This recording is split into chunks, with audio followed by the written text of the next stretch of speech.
The biggest problem with hurricanes is that if it takes a long time to drill the kill wells, it could slow them down.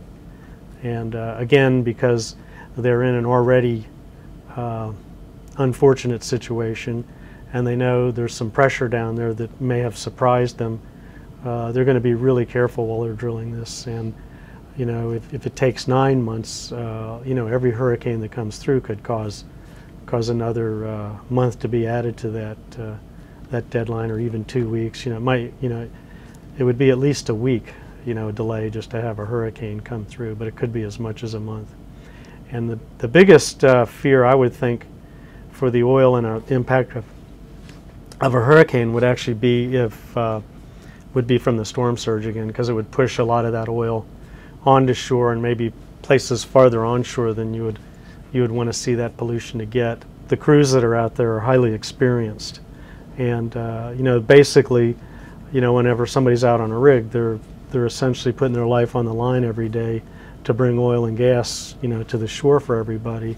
And I don't think a lot of people realize that it is very dangerous. And in spite of the danger, the oil business has had an incredibly good track record. I mean, the rig that has exploded has drilled quite a number of large and deep wells in the Gulf of Mexico and other places without any kind of accident at all.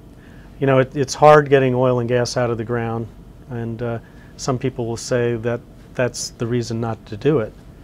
And unfortunately, what we're stuck with is that we have a country that uses a lot of energy, and oil and gas, hydrocarbons, or petroleum are going to be here for at least another 50 years and play a major role in supplying a lot of that energy, mainly because it's relatively inexpensive. I do think all of the alternate sources are great ideas and ways to supplement things, but a lot of technology still needs to be improved because the cost is very high.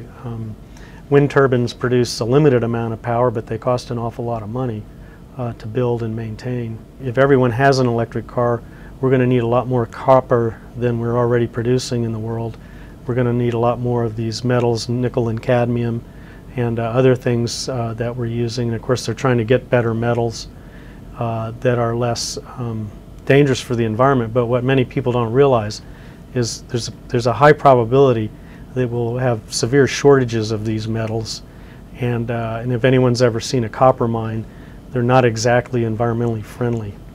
And so there can be worse dangers. I mean, the CO2 issue and global warming is a critical issue, but we have to be careful we don't decide a priori that CO2 is the only harmful thing on the planet, and that we can do anything we want to do to try to get rid of the CO2 and overlook the fact that it's still a very inexpensive, and if we use natural gas, it's a relatively clean fuel source.